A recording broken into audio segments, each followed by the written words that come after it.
Good afternoon everyone. Business study में हमने third chapter देखा है। थर्ड चैप्टर में जो हम अभी कर रहे थे, economic changes initiated by the government of India since 1991। 1991 के बाद में जो आर्थिक सुधार भारत में किए गए भारत की सरकार द्वारा, तो उन चेंजेस में 3 पॉइंट्स के द्वारा हमने इन्हें देखा था। लिबरलाइजेशन, प्राइवेटाइजेशन एंड ग्लोबलाइजेशन, इनके हमने कैरेक्टरिस्टिक्स एंड एडवांटेजेस देखे हैं। अब इन्हीं आर्थिक सुधारों के अर्थात जो मेन ऑब्जेक्टिव्स हैं इकोनॉमिक रिफॉर्म्स के, वो हम देखेंगे। New industrial policy under economic reform 1991, new industrial policy came into existence which envisages. इस तरह से भारत में जो भी आर्थिक सुधार हमने 1991 के बाद में किए हैं, उनमें मुख्य जो परिवर्तन किए गए हैं वो यहाँ पे दिए हैं। इसे हम पॉइंट वाइज देखेंगे। फर्स्ट पॉइंट है licence free.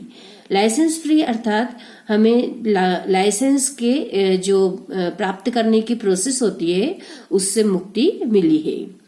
Policy reforms have reduced the industrial licensing equipment requirement. Many industrial came in the category of licence free.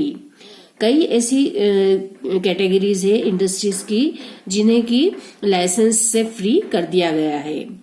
Now in present license in compulsory only for the following 6 industries।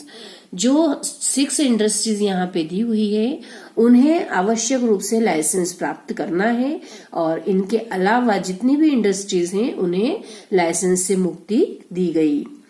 ये 6 जो licence जिनके लिए अनिवार्य हैं वे हैं: first alcoholic drinks, cigarette second, third defence equipment, fourth industrial explosives, fifth hazardous chemicals, sixth drugs and pharmaceuticals.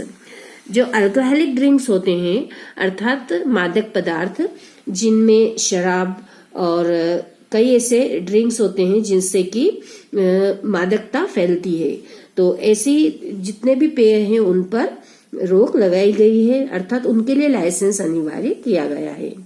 Second cigarette, जो कि धूम्रपान के अंतर्गत आती है।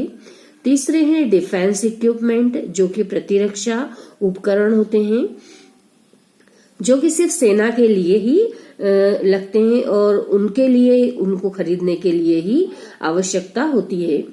फोर्थ औद्योगिक विस्फोटक, इंडस्ट्रियल एक्सप्लोसिव।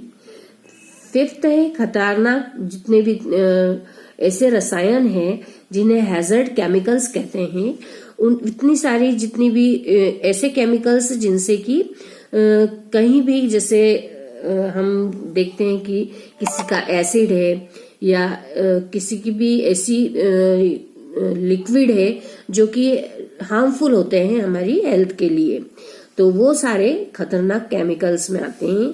तो उनकी भी जब प्रोडक्शन किया जाए तो उनके लिए अनिवार्य है कि वे लाइसेंस की प्राप्ति करें। ड्रग्स एंड फार्मास्यूटिकल्स, जितनी भी दवाइयां या ड्रग्स बनती हैं उनके लिए भी अनिवार्य है कि लाइसेंस की प्राप्ति की जाए। तो इस तरह से जो ये 6 हैं, इनके अलावा जितनी भी इंडस्ट्रीज है उनको लाइसेंस फ्री किया गया है। Second point, end of registration, पंजीयन से मुक्ति। किसी भी तरह का यदि कोई हमने इंडस्ट्री स्टार्ट की है तो जो कुछ इंडस्ट्री के लिए ही रजिस्ट्रेशन अनिवार्य है, बाकी के लिए सबके लिए फ्री कर दिया गया है। जैसे हमने देखा कि लाइसेंस के लिए इनके जितने भी ऊपर 6 दिए हुए थे पॉइंट, इनके लिए हमें आवश्यक है, तो उसी तरह पंजीकरण भी अर्थात रजिस्ट्रेशन भी कई उद्योगों के लिए आवश्यक है और कुछ को फ्री कर दिया गया है। थर्ड पॉइंट, जो establishment of foreign investment promotion board. The government has abolished control on foreign investment. For this, the above board has been set up. No prior permission is needed now on transfer of foreign technology. जो हमारी establishment होती है, अर्थात जो हमारी स्थापना करना होती है विदेशी निवेश प्रोत्साहन बोर्ड, तो फॉरेन इन्वेस्टमेंट प्रमोशन बोर्ड, इनकी स्थापना के लिए जो निवेशकों द्वारा भेजे गए प्रस्ताव होते हैं उन्हें तीव्रता से, मतलब बहुत फास्ट पारित करने के लिए एक बोर्ड का गठन किया जाता है जो कि नई नई टेक्नोलॉजी को उसमें शामिल करते हैं और न्यू टेक्नोलॉजीज के आधार पर ही उन्हें कितनी आवश्यकता है उनके यहाँ पर, उसके आधार पर उन्हें इसके लाइसेंस की अनुमति प्राप्त होती है। तो इस तरह से जितने भी फॉरेन इन्वेस्टर्स होते हैं जो कि अपने यहाँ पे अपनी इंडस्ट्री को स्थापित करना चाहते हैं, तो उनके लिए बोर्ड का गठन किया जाता है ताकि उनके प्रस्तावों को भी पारित करने के लिए आसानी हो। नेक्स्ट पॉइंट आएगा इसका फोर्थ पॉइंट है expectation exemption of import of techniques. Exemptions मतलब छूट देना, अर्थात सार्वजनिक क्षेत्र के जो हमारी न्यू टेक्नोलॉजीज हैं उन टेक्नोलॉजी में जितने भी हमारे जो कंज्यूमर्स के हित के प्रोडक्ट होते हैं, तो ऐसे आयात में हम छूट दें। टेक्निकल रूप से जो हम मॉडर्नाइजेशन को बढ़ावा देने के लिए जब हम विदेशी तकनीक को यहाँ पर लाते हैं हमारे इंडिया में, तो आयात करने की अनुमति प्रदान की जाती है। तो जो हमारे लिए, हमारे कंज्यूमर्स के लिए हित में है, उनके लिए हम आयात में छूट दे। टेक्निकल रूप से जो भी हमारे पास सही है, विदेशों की जो मॉडर्न टेक्निक्स है, उन टेक्निक्स को आयात करने के लिए भी हमने डायरेक्ट फॉरेन डायरेक्ट इन्वेस्टमेंट के हिसाब से आयात करने की अनुमति दी है। For getting an incentive to modernization, economic reform have facilitated easy access to foreign technology and foreign direct investment. Fifth point, disinvestment.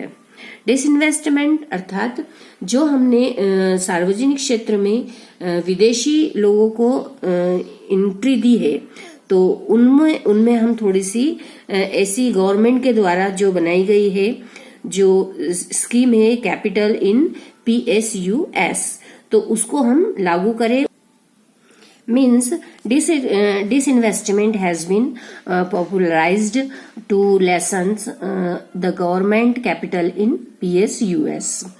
जो भी हमारी सार्वजनिक क्षेत्र में सरकारी पूंजी है उसको कम करना और इसके लिए विनिवेश डिसइन्वेस्टमेंट को अपनाया जा रहा है। Next point, exemption to high and special priority industries. Countries 34 high priority industries were given concession of prior permission of the government for 51% foreign capital. जितने भी उच्च प्राथमिकता वाले उद्योग हैं उनको छूट प्रदान करना। तो देश में जो 34 उच्च प्राथमिकता वाले उद्योगों में 51% 51% विदेशी पूंजी बिना सरकार की अनुमति के छूट प्रदान की गई है, अर्थात वे अपनी पूंजी को लगा सकते हैं।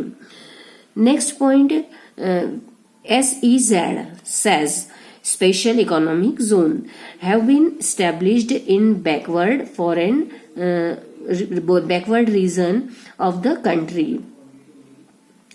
जो सेज होता है special economic zone, in economic जो पिछड़े क्षेत्र होते हैं उन्हें चिन्हित करके और वहां पर ऐसे स्पेशल जो एरिया होते हैं उनमें नई इंडस्ट्रीज की स्थापना की जा रही है।